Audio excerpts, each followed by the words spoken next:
Students, are you able to hear my voice?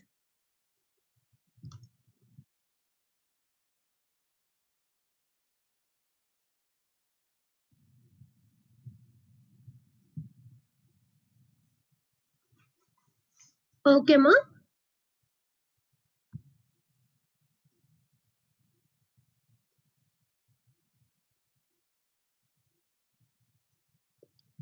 Okay. So, welcome back to our current semester classes. Hope everyone have written your exams well. Okay. So, after completing your previous semester examinations, now you need to write your first mid examinations of this semester from next Monday. That is from 21st to 28th, you have mid one exams of this semester.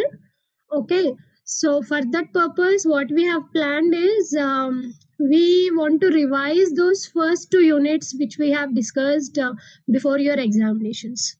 Okay, so today I want to revise the first unit, that is PN junction diode. Okay, ma?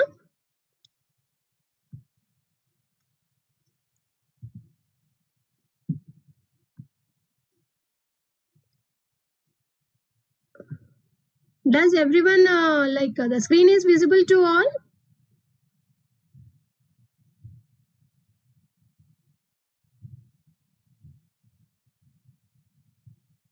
Okay, ma. So we'll start the session.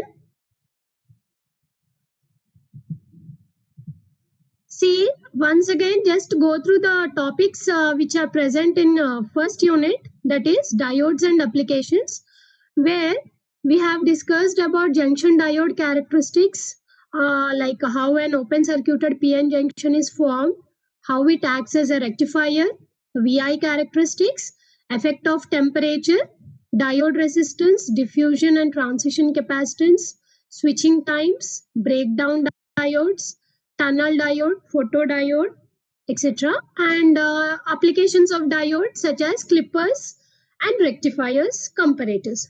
Okay, so all these topics we have learned. Now I will review the concepts of all these topics briefly. Like we are not going in detail, but I will brush up all the basic concepts of all these topics. Okay, follow me. Now, um, just recollect, ma, what is a diode? A diode, what is the main characteristics of a diode? The essential electrical characteristics of a PN junction diode is that it permits the flow of current in only one direction but avoids the flow in opposite direction. Yes, this is the characteristics of a diode. Why this characteristics is applicable for a diode? Because diode conducts in forward bias and it does not conduct in reverse bias. Why it conducts in forward bias? For that we need to see the operation of the diode. What is the alignment of P and N materials in a diode? Everything we have to see. So let us go to the symbol of the diode first. Then we will see the operation of the diode in forward and reverse bias. See what is on the screen. You can see the physical arrangement of P and N materials. Like P and N materials are combined together. That is the physical arrangement. And bottom figure you can see the symbol of the diode. It is like an arrow kind of thing, and at the other end it is a straight line, like forward arrow moving from anode to cathode. Okay, so this is the symbol. And next, after first forming P and N material, when they are combined together, what happens actually? Okay, as soon as P type material and N type material are joined together, then that arrangement is theoretically called, technically it is called as open circuited PN junction. Means there is no bias given to the PN diode, neither forward bias nor reverse bias. So when this P and N material are physically combined together, then a depletion layer is formed.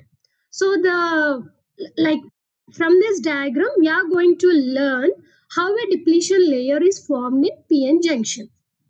Okay, you should observe here and understand that there is no bias given to this in this diagram. Okay, this is an open circuited PN junction. Okay, now see here. In the diagram, you can see a P-type material and an N-type material, and we all are familiar that P-type material majority carriers are holes and minority carriers are electrons. And in N-type material, majority carriers are electrons and minority carriers are holes. Now, if they are joined together, what happens to these carriers? Because the carriers are ready to move. So what happens is, because of the concentration gradient or density gradient. Density gradient means what? See here in N-type material, electron density is very, very high. Because they are majority carriers, they are more in number.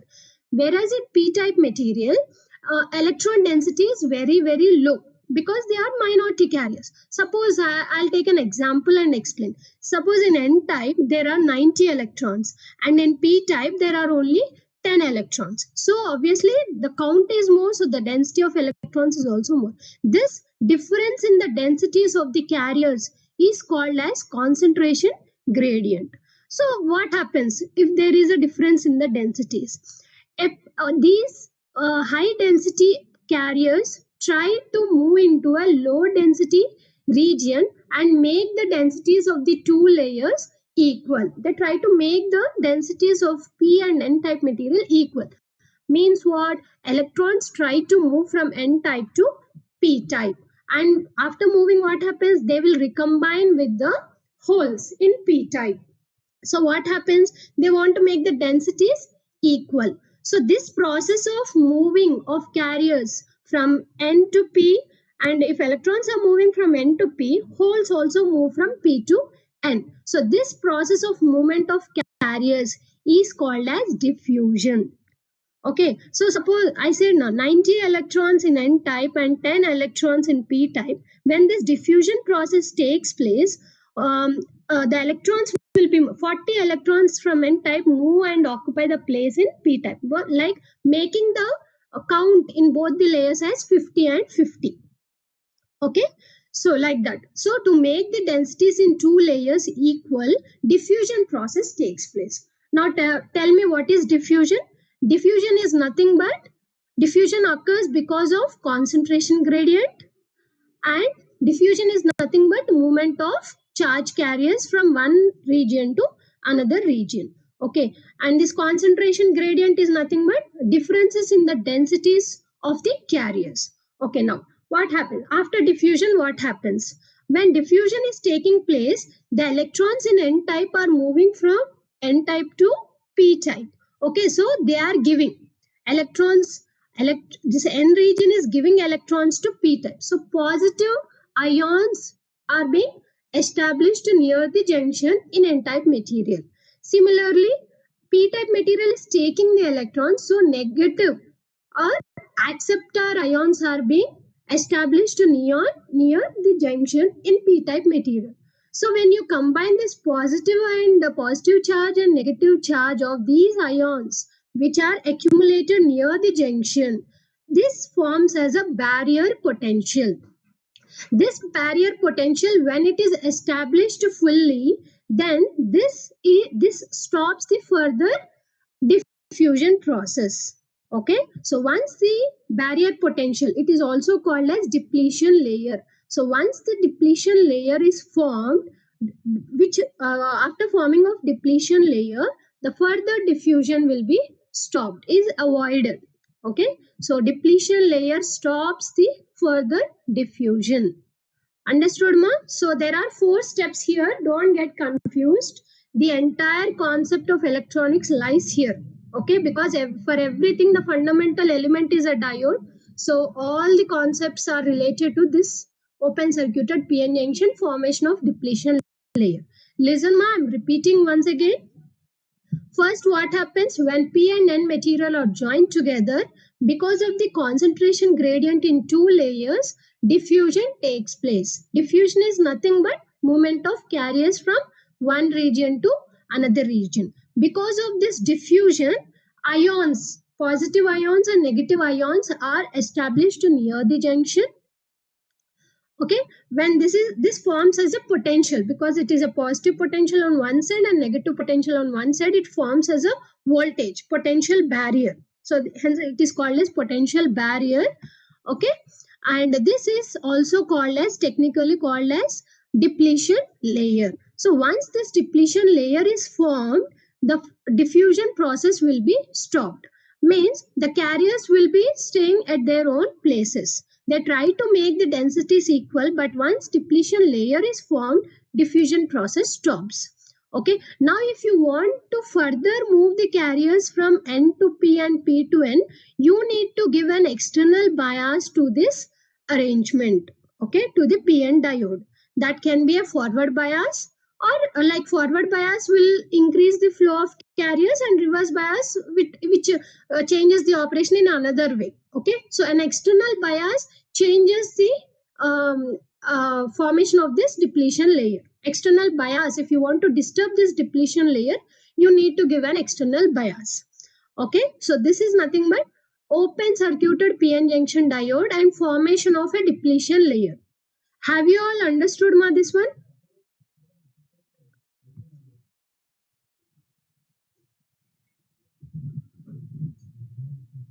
Formation of depletion layer.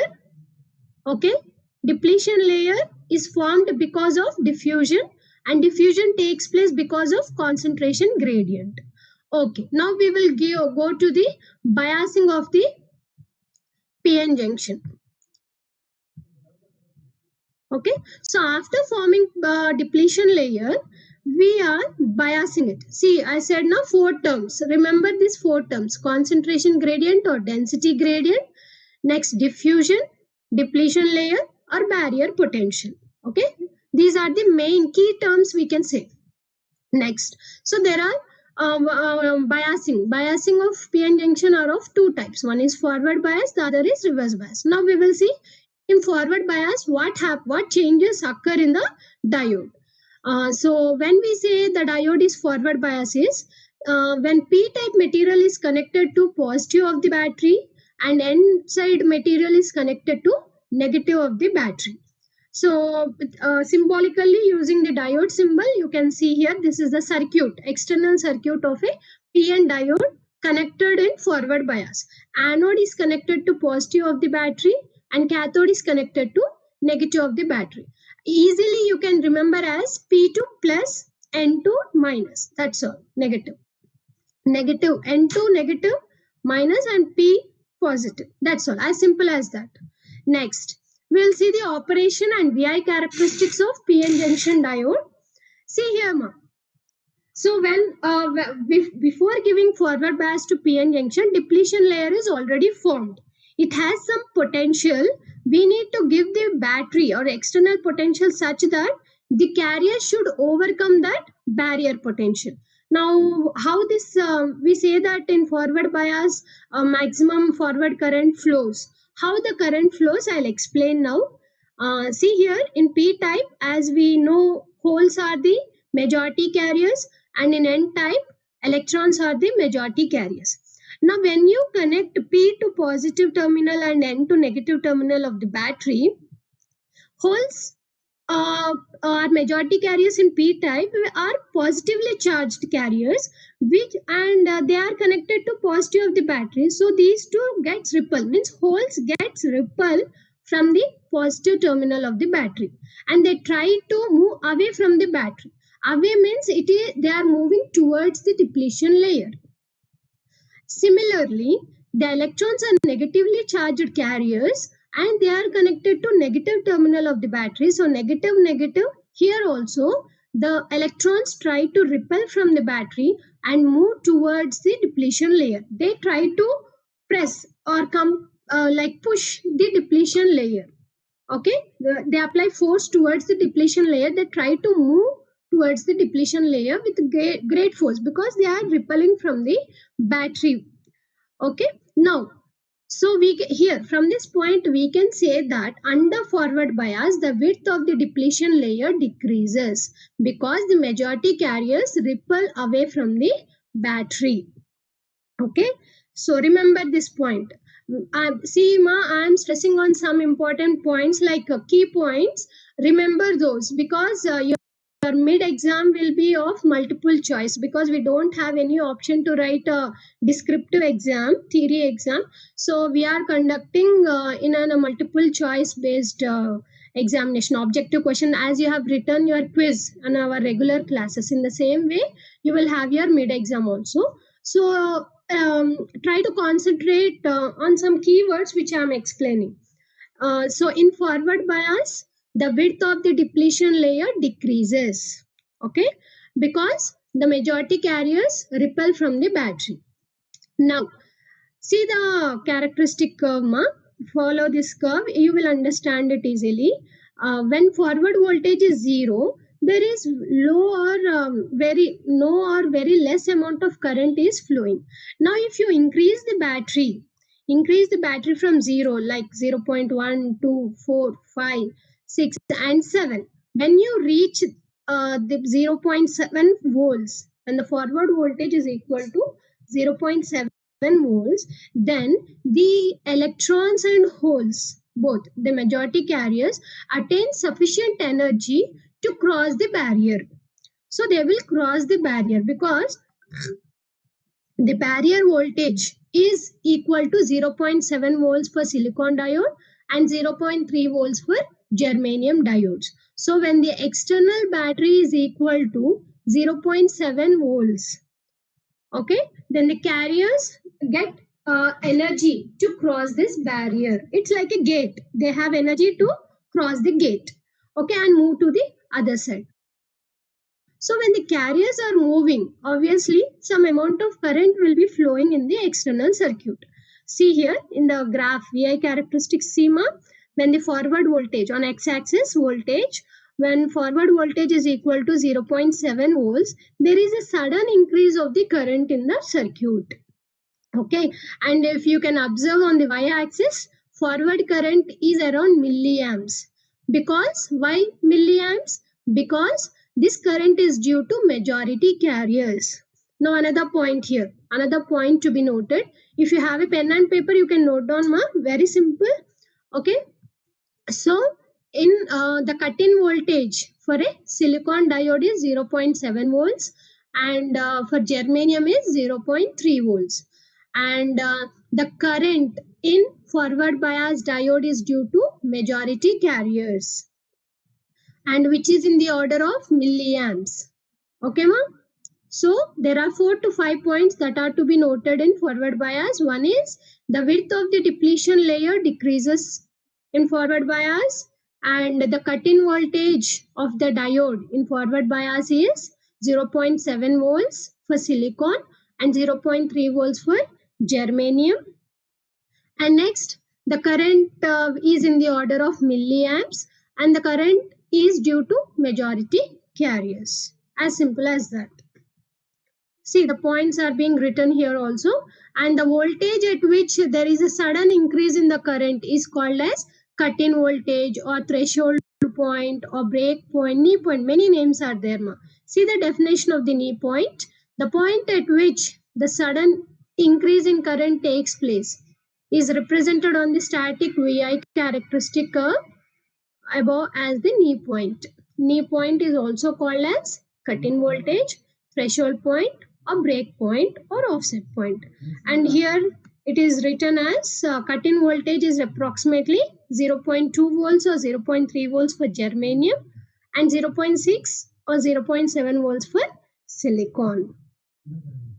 Next, reverse bias. It is exactly opposite to the forward bias condition. There, in forward bias, P is connected to positive terminal of the battery, but here in reverse bias, P is connected to negative terminal of the battery.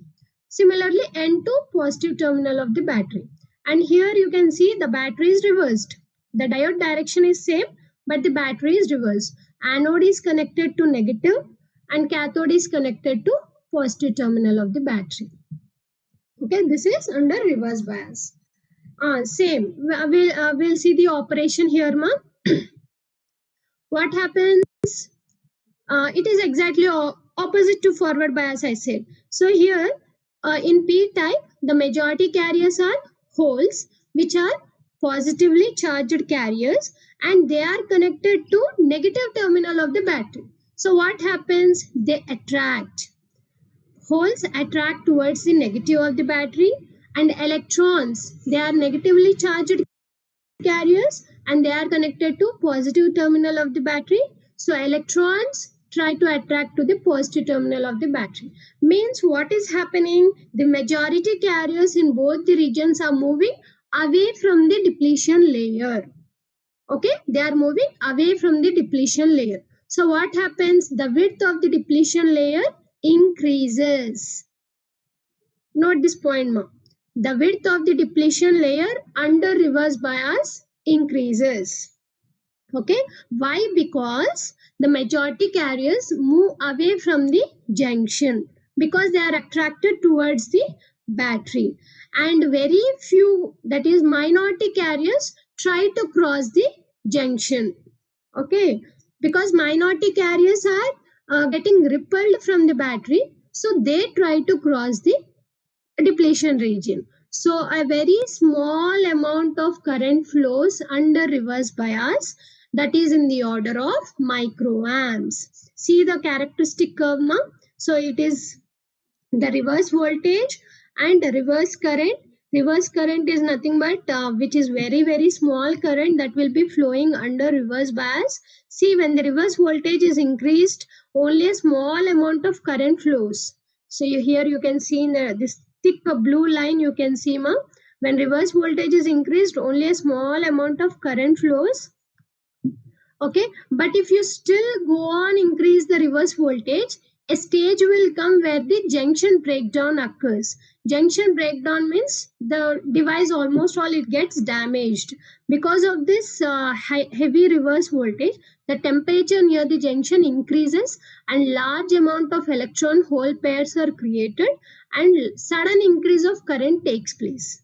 Okay, so this is called as breakdown region.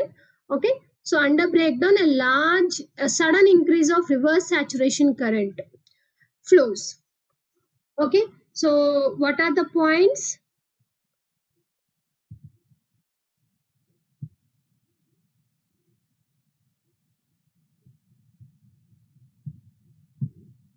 Okay, so what are the points under reverse bias? Reverse bias, the width of the depletion layer increases because majority carriers move away from the junction. Okay, and only minority carriers try to cross the junction. Because of this minority carriers, small amount of reverse saturation current flows, and this reverse saturation current is in the order of microamps. Okay, and if you still increase the reverse voltage, the junction breakdown occurs where sudden increase of current takes place.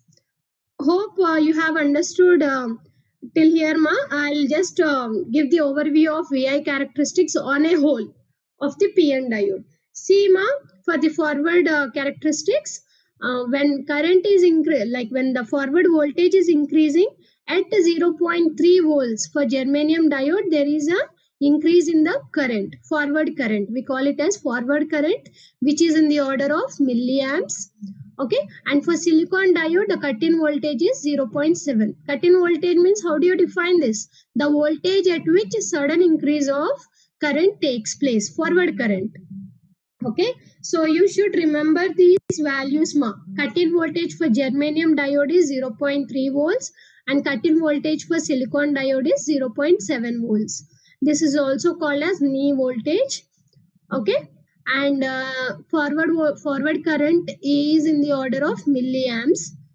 And next, under reverse bias, only a small amount of reverse saturation current flows, that is in the order of microamps. So reverse current is also called as reverse saturation current. Okay, so when you still increase the reverse voltage, a junction breakdown occurs where sudden increase of reverse saturation current flows, increases. The reverse saturation current suddenly increases because of this breakdown. So at that voltage, the voltage at which junction breakdown occurs is called as breakdown voltage. on a whole. So this is the VI characteristics of PN diode. So till here, is it clear to all of you? Okay, just confirm me, ma. If it is clear, we will move on to the next topic. So PN junction, open circuited, formation of depletion layer, forward bias condition, reverse bias condition. Okay.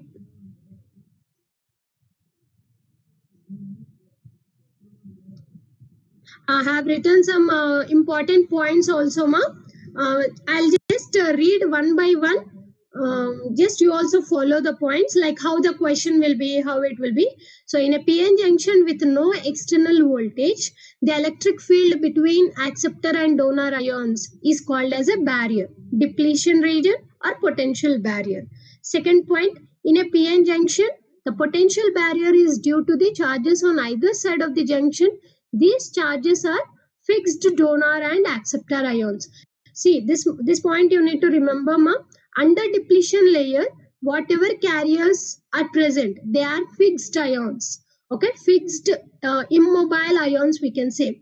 Means the carriers present under depletion layer, they cannot move. Okay, they are immobile charge carriers. Next, third point, as the PN junction is forward bias, the depletion region decreases. Next one, for a PN junction diode, the current in reverse bias may be few micro or nano amperes in reverse bias. Okay. Next one, when PN junction is in forward bias, by increasing the battery voltage, the current through PN junction increases. The current through PN junction increases, and when PN junction is reverse biased, holes and electrons tend to move away from the junction. Yes, because they are attracted towards the battery. And next point, in a PN junction, when the applied voltage overcomes the barrier potential, the diode current is large, which is known as forward bias. Okay, a PN junction is said to be forward bias when positive terminal of the battery is connected to P side and negative terminal of the battery is connected to N side. And the last point, a PN junction conducts in forward bias only. Okay. Now we will move to the next concept, that is effect of temperature. See here, ma, the concept of temperature is something like this. When there is a rise in temperature near the junction of the diode, that is due to some reason, due to room temperature, whatever it is, if there is a sudden increase in the temperature near the junction, what happens is the covalent bonds present near the junction under depletion layer, the electron hole pairs, the covalent bonds are broken. So new electron hole pairs are created, and because of this new carriers, the conductivity increases. Okay, without any bias also, because of the increase in temperature, the conductivity also increases. Okay, so this also impact the flow of current in the diode. Next, as a result, the current through the PN diode increases with the temperature as given by the diode current equation. So we have a diode current equation that is I is equal to I naught into E power V by eta Vt minus 1. This is the diode current equation. I'll explain each and every term. First one is I naught. I naught is nothing but reverse saturation current. What is reverse saturation current? The current that is flowing under reverse bias. We call that current as reverse saturation current.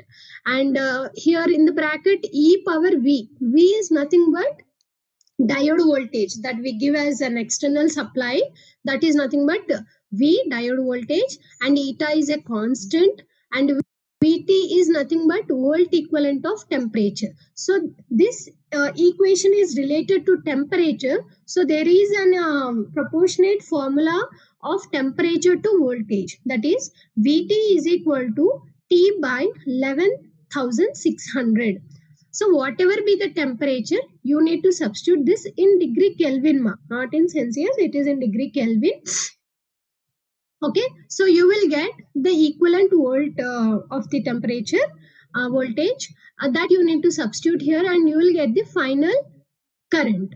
See here in the slide, there is a note at the bottom. So if the temperature is given in degrees Celsius, then it can be converted to Kelvin by the help of following relation, that is 0 degrees Kelvin Celsius plus 273. You need to add a value of 273. You will get the temperature Kelvin. So at room temperature, that is Vt is equal to 300 by 11,600. This is the standard value. In general, if suppose in problems you may get a problem in the exam where he will mention just as room temperature, so you need to take directly, you can take the value of Vt as 26 millivolts without any calculation, just random, because for room temperature 273, 27 degrees Celsius plus 273, it is almost all equal to 300 by 11,600, which is equal to 26 millivolts. Okay. Now see here, the reverse saturation current I0 of the diode increases approximately 7% per degree Celsius for silicon or germanium. Remember this point, ma, very very important. So how the reverse saturation current changes.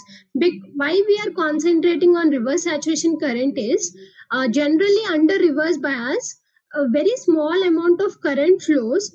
So we need to increase the reverse bias to a very high value. So when you are increasing reverse bias to a high value, the junction temperature increases automatically.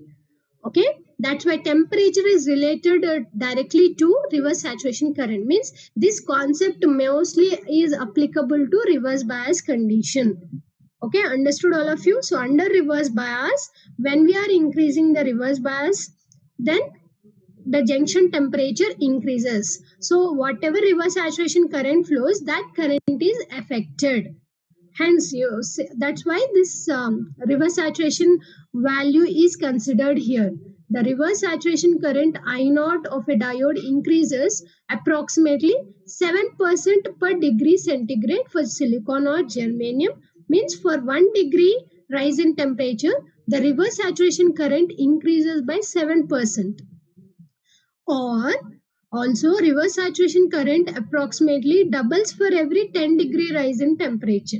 So for every 10 degree rise in temperature, I0 gets doubled. Next point, if the temperature is increased at a fixed voltage, the current increases. To bring the current to its original value, the voltage has to be reduced. Like it is a, see, you are maintaining voltage fixed, so our current will be fixed. But if temperature is increased, current increases. But I don't want current to be increased. I want current also to be constant for this fixed voltage. Then what we need to do is, you need to reduce the voltage. So that voltage, it is found that either silicon or germanium, dV by dt, means if there is a 1 degree rise in temperature, then I need to reduce the input voltage by 2.5 millivolts. Then it will be a balance between voltage and temperature. Then the current will be constant.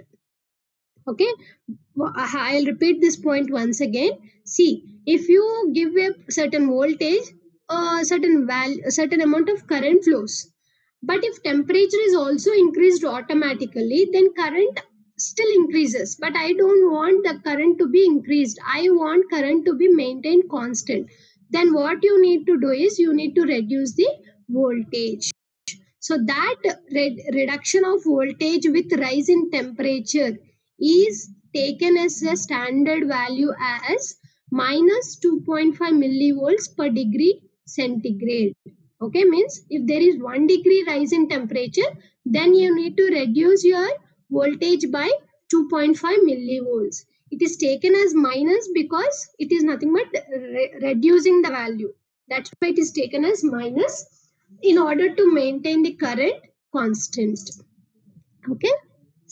Next, diode resistance. So since current is flowing in forward bias and a small amount of current is flowing in reverse bias, so there will be a concept of resistance also, because voltage is given, current is flowing, and so we need to learn the concept of resistance also. So what is this resistance? This resistive behavior of a diode is generally called diode resistance. So on the basis of type of applied voltage, diode resistance can be divided into two parts. One is static resistance or DC resistance, and next is dynamic resistance or AC resistance. Okay.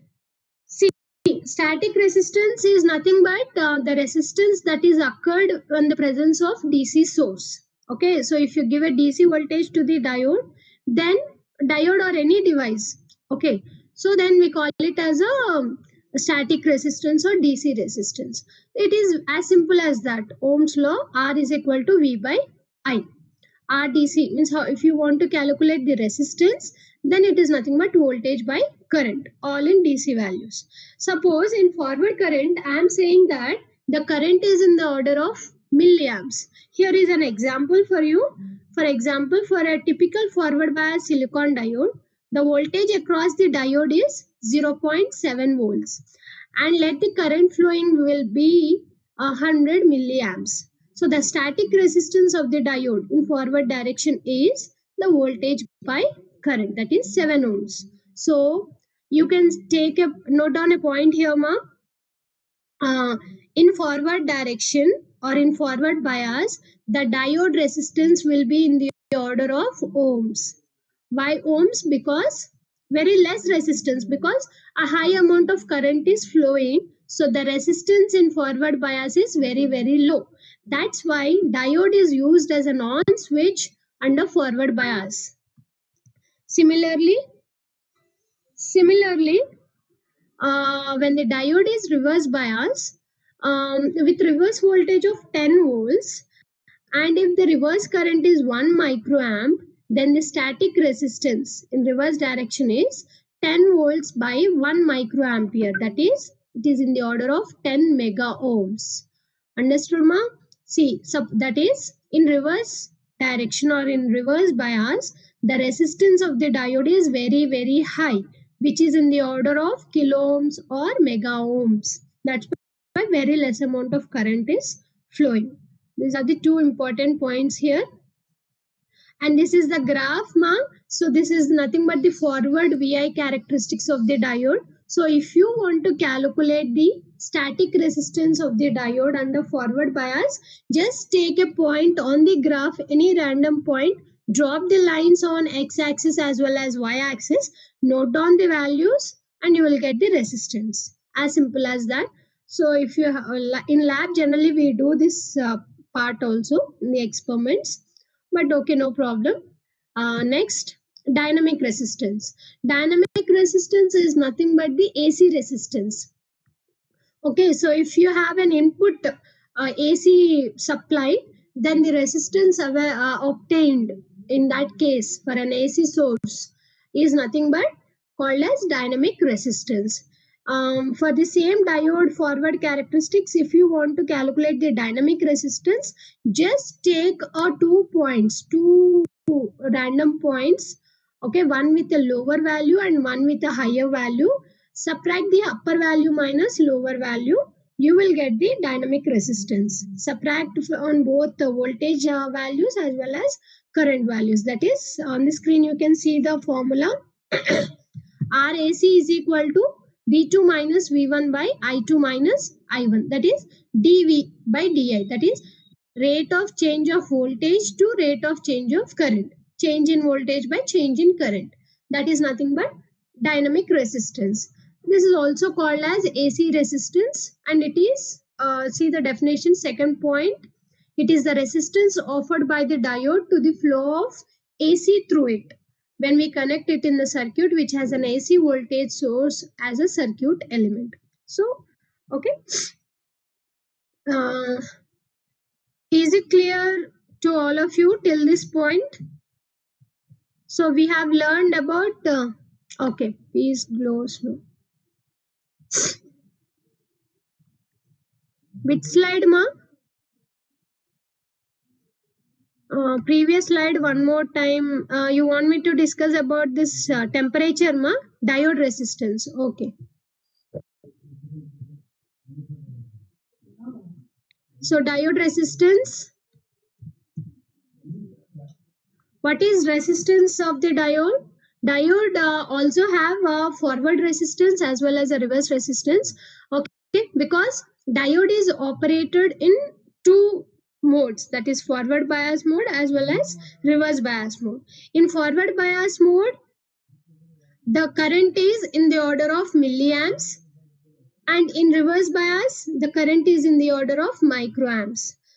So if you want to calculate the resistance in both forward and reverse, we need to apply a simple formula, that is nothing our Ohm's, nothing like it is our Ohm's law. So what is this? First read the definition. Read the first point ma. The resistive behavior of a diode in the presence of DC source is called static resistance or DC resistance, and it can be defined as the ratio of applied DC voltage across the diode and its respective current, that is RDC is equal to VDC by IDC. Okay, R is equal to V by I, the DC value. So static resistance is calculated when the input is a DC source. Okay, and just taking a single value, for a single voltage value you will get a single current value. Okay, actually this concept is more clearly understandable if we do the lab, but it here also it is very simple. I have taken an example here of voltage and current, and you are getting a value of resistance which is very clearly understood that in forward bias the resistance of the diode is very low, and in reverse bias the resistance of the diode is very very high because current is low. And you should remember that current and resistance, if resistance is high current is low, and if resistance is low current is high. Resistance is nothing but opposition to flow of current. See the example here. The first example, for example, for a typical forward bias, here in the first example we are explaining about the forward bias condition of the diode. So in forward bias the current will be in the order of milliamps. So here I have taken an example of 100 milliamps of current is flowing in the forward bias for a given voltage of the cut-in voltage. It is being taken, that is 0.7 volts. Means at a forward voltage of 0.7 volts, a current of 100 milliamps is flowing. Now I want to calculate the resistance. So what I should do? 0.7 volts by 100 milliamperes, which is equal to 7 ohms. So 7 ohms is the resistance of a diode in forward bias. Okay. Not only these values, you can take any value under forward bias. The resistance will be in the order of ohms only. Okay, ma'am, that is a standard value. That's why we say that, and in forward bias the resistance is very low because current is very high. Okay, and see the second example. If the diode is reverse bias with a reverse voltage of 10 volts, and if the reverse current is 1 microampere, what I said, in reverse bias the current is in the order of microamperes, that is reverse saturation current, 1 microampere. Then the static resistance is nothing but voltage by current, that is 10 volts by 1 microampere, which comes to 10 mega ohm. Not only these values, if you take any values under reverse bias, it will be around, the values will be around in kilo ohms or mega ohms. Means the resistance of the diode in reverse bias is very very high because the current is very very low. That's why under reverse bias the diode is used as an off switch, and under forward bias the diode is used as an on switch. Similarly, and here in this diagram, it is explained that how to calculate a static resistance by simply taking any value, any random value on the graph. Okay, any random value on the graph and dropping down the lines on x-axis and y-axis, and RDC is equal to VD by ID. just substituting the values in the formula, you will get the resistance. This is for an experimental basing. This method is for experimental purpose. Okay. Next is dynamic resistance. First, calculating static resistance, we have taken only a single point. Okay, based on one point we have calculated. But for dynamic resistance, dynamic is nothing but a change or an AC value. See the definition, ma. Mathematically, dynamic resistance RAC, we call it as RAC, is given as the ratio of change in voltage applied across the diode to the resulting change in the current flowing through it. Means, and you also say this, it is the resistance offered by the diode to the flow of AC through it when we connect it in a circuit which has an AC voltage source as a circuit element. That is, when AC source is given to the input of the diode, then the current that is flowing and the resistance that is available, like the resistance that is available in the case of an AC source, then that resistance is called as dynamic resistance. And for like theoretical, when you are calculating for lab purpose, when you are doing an experiment, and if you want to calculate the dynamic resistance, you can see in the diagram, when you plot the VI characteristics in forward bias direction. So if you want to calculate the dynamic resistance, you need to mark any 2 points on this forward characteristic, and you need to subtract the higher value minus lower value on both the axes, that is x-axis and y-axis. That is, RAC is nothing but, dynamic means what, ma? Change or variation in the values. That is, rate of change of voltage with respect to rate of change of current is nothing but RAC, that is dynamic resistance. So from the graph, it is nothing but the value V2 minus V1 by I2 minus I1. V2 in the sense here, the value of voltage at the point C, it is marked as C, and minus the value of voltage at the point marked E. C minus E by D minus F. Here also it is written on the above, CE by DF. You can also write in the same way, or minus the value of C minus E by D minus F. Delta V by delta I. Dynamic is nothing but variation or change in the values. Okay. Is it clear, ma? We'll go to the capacitance value. So diode also has a capacitance concept. We know what is a capacitance. Capacitance is nothing but rate of change of charge with respect to applied voltage. So junction diode also has different types of capacitors, because it is operated in two modes, that is forward bias and reverse bias. So in forward bias we have one capacitance concept, and in reverse bias also we have another capacitance concept.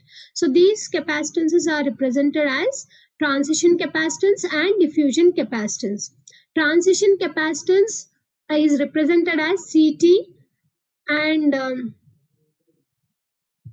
transition capacitance is represented as CT, and it occurs under reverse bias. And diffusion capacitance is represented as CD, and it occurs in forward bias. First, we will see the transition capacitance, which occurs under reverse bias. Okay, see the point, the amount of capacitance changed with increase in voltage is called transition capacitance. Transition capacitance is also known as depletion region capacitance, junction capacitance, or barrier capacitance, and it is denoted as CT. And the change of capacitance at the depletion region can be defined as the change in electric charge per change in voltage, that is CT is equal to dQ by dV. And mathematically, the transition capacitance can be expressed as CT is equal to epsilon A by W, where epsilon is the permittivity of the semiconductor, A is the area of plates or P-type and N-type regions, and W is the width of the depletion layer. And in short, here it is all given in a point wise, but I'll explain the operation of transition capacitance. See ma, under reverse bias what happens?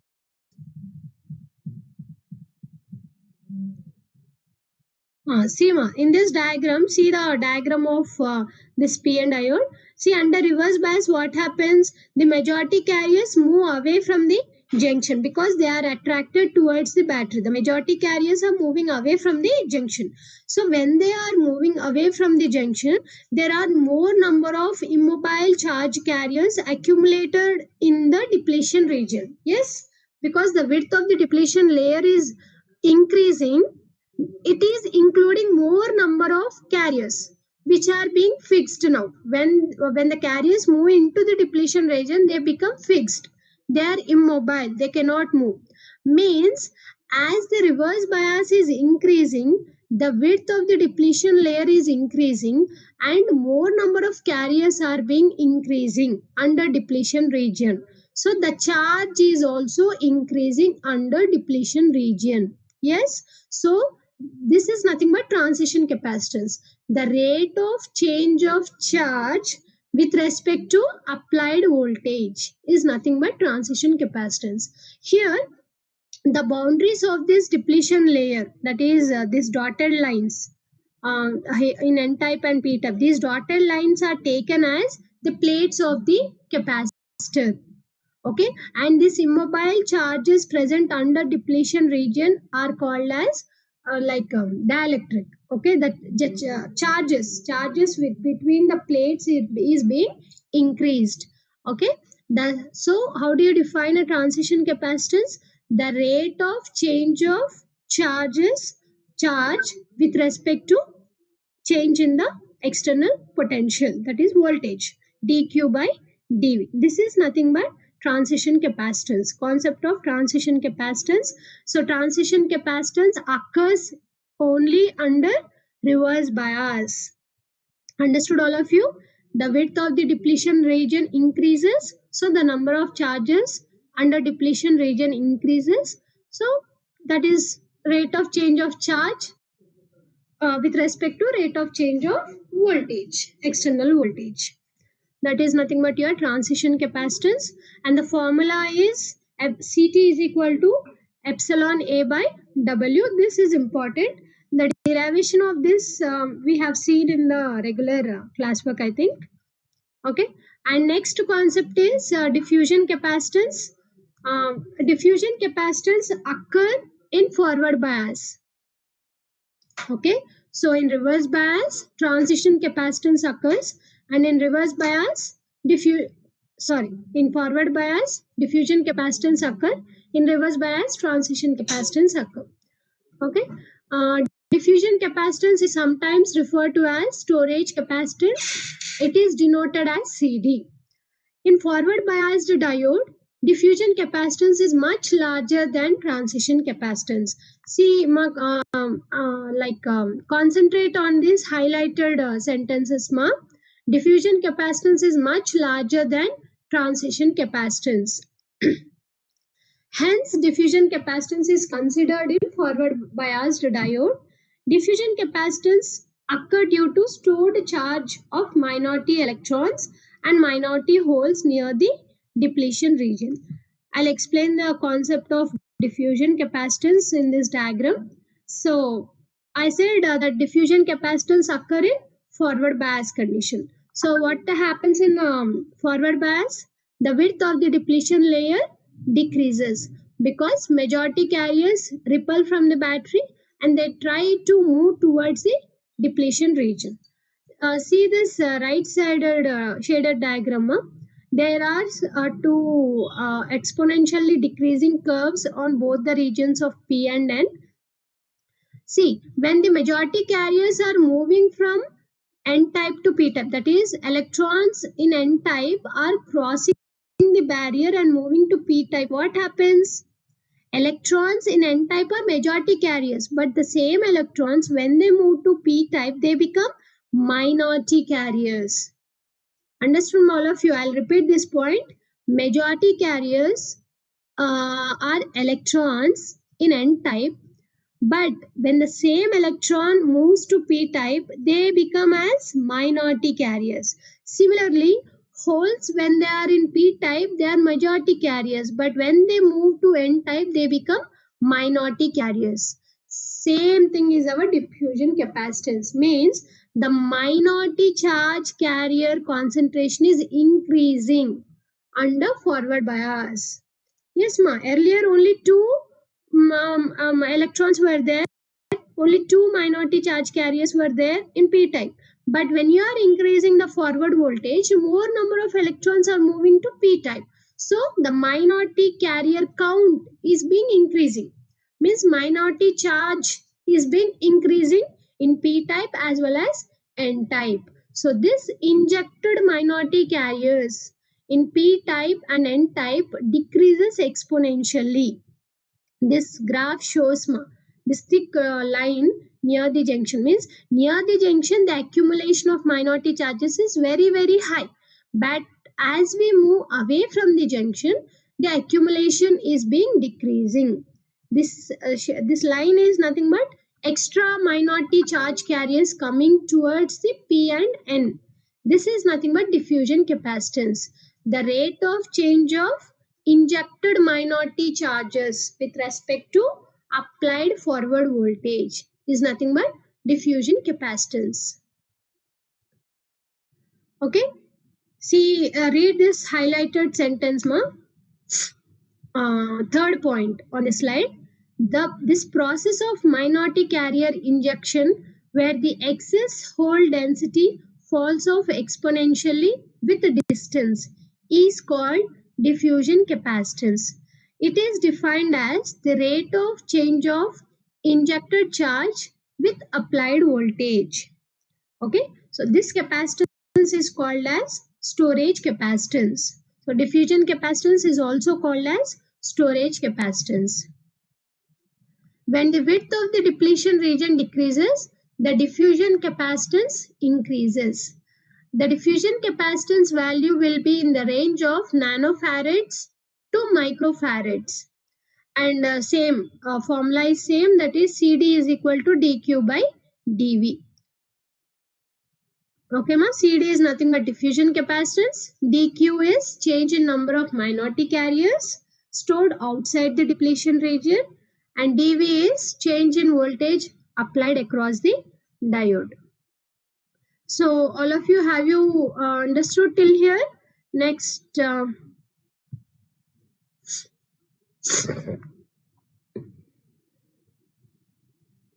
okay. Next is breakdown mechanisms. So breakdown occurs under reverse bias. So while understanding the concept of reverse bias only, we have seen a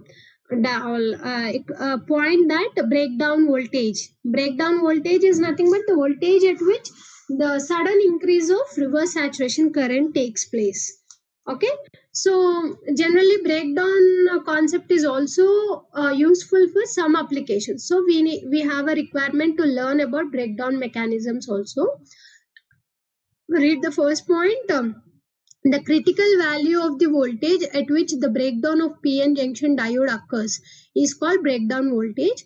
The breakdown voltage depends on the width of the depletion region, which in turn depends on the doping level. Yes, breakdown mechanism can be controlled by the amount of doping. And breakdown is itself is nothing but damaging of the device. But if this breakdown is controllable or is being properly managed, then breakdown concept is like a diode having can be operated under breakdown condition, has many applications. So we have to go through this. The junction offers almost all zero resistance at the breakdown point. Just now we have discussed about resistance, means resistance and current are vice versa. So at breakdown point, what it is being said, zero resistance. Zero resistance means very high current. That is what we are saying.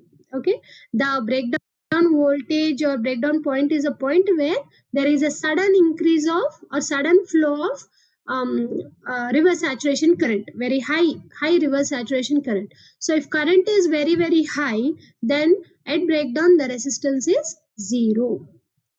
Okay. So directly I am classifying, like making out the differences between the two breakdown mechanisms, that is Zener breakdown and avalanche breakdown. Instead of like a very simple concept, Zener breakdown is nothing but, and breakdown itself occurs under reverse bias. First point you need to remember this: under breakdown only, under reverse bias only breakdown occurs. So this Zener breakdown and avalanche breakdown are considered under reverse bias only. This is the common point for both the breakdown mechanisms. Now we will see under Zener. Zener breakdown, it occurs by breaking covalent bonds due to very high electric field established by reverse bias. So when reverse bias is applied, the electric field that is established near the junction is very high. Okay, so due to that high electric field only, covalent bonds are broken and high current flows. Whereas in avalanche breakdown, it occurs by breaking covalent bonds due to accelerated electrons as a chain reaction. Here, when no bias is there, some thermally generated covalent bonds are broken, and when bias is given, these broken covalent bonds carriers go and hit some more covalent bonds, and those covalent bonds are broken, and like these carriers will go and hit, like it's like a chain reaction. One electron hitting a one covalent bond, 3 electrons are released. These 3 electrons go and hit another 3 covalent bonds, another 3 electrons, total 9 electrons are released. Like that, it is like a chain reaction. This chain reaction concept is called as avalanche multiplication. So in avalanche breakdown, the heavy reverse current flows because of avalanche multiplication process. A very important point. Avalanche breakdown occurs due to avalanche multiplication process. Zener breakdown occurs due to very high electric field.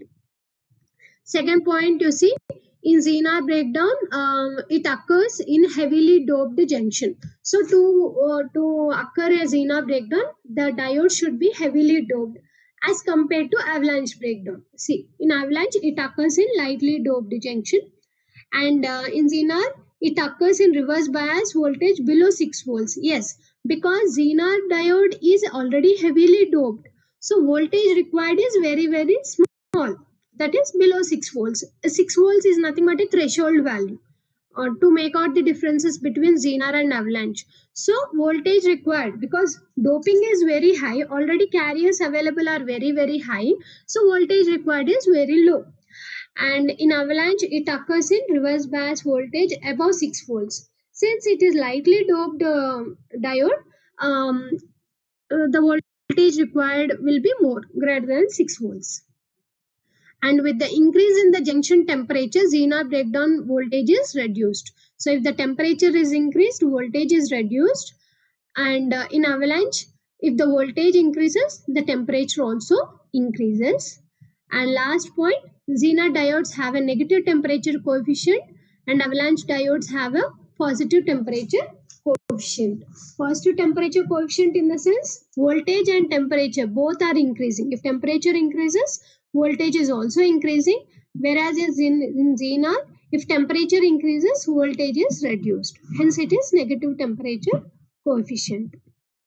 See, this is a VI characteristics. Under reverse bias, you just observe how Zener and avalanche breakdown are being marked out. So, Zener breakdown occurs below 6 volts only. Means there is a sudden increase of reverse saturation current below 6 volts because it is heavily doped. Whereas in avalanche, it is occurring after 6 volts because it is lightly doped. Okay.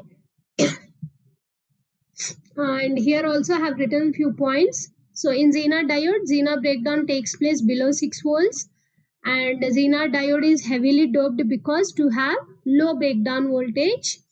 The temperature coefficient of breakdown diode based on avalanche breakdown is positive, and a general purpose diode is more likely to suffer avalanche breakdown than Zener breakdown because it is lightly doped. Yes, normally all diodes are lightly doped. So there are chances of occurring avalanche breakdown in normal diodes. Unless and until specially designed, we don't get a Zener breakdown mechanism. Avalanche breakdown in semiconductor diode occurs when reverse bias exceeds a certain value. Okay, ma? So, is it clear to all of you? Till breakdown mechanisms. So, I want to stop here. Rest of the topics we will discuss in the next class. Meanwhile, start preparing for your mid-exam, ma. Okay, you can log out. Thank you, ma. Yes, we will share the PPT. Lab mates, after your mid exams, we have Viva Voice from I think after 29th, I think 29th or 30th, we will have lab internal Viva Voice. Okay, only Viva we will have. Online, yes, online. 1-to-1 we will be. It will be. So we will make out like how many students at what time, timing, everything will be given. Okay, first prepare for your mid exams, subjective mid exams. Then we will discuss about the labs. Okay, okay, ma. Thank you.